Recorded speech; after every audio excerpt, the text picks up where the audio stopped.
şeyde Ordu alim gayetken can ile Çimmenin sokağına Ordu alim gayetken can ile Çimmenin sokağına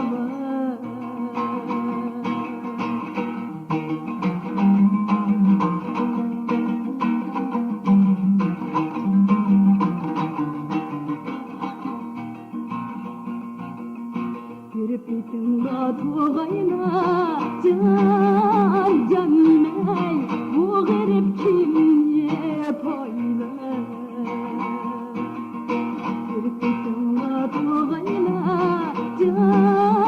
canimey Bu garip kimye payla Şimdi mükrevnesine canimey Ne cahile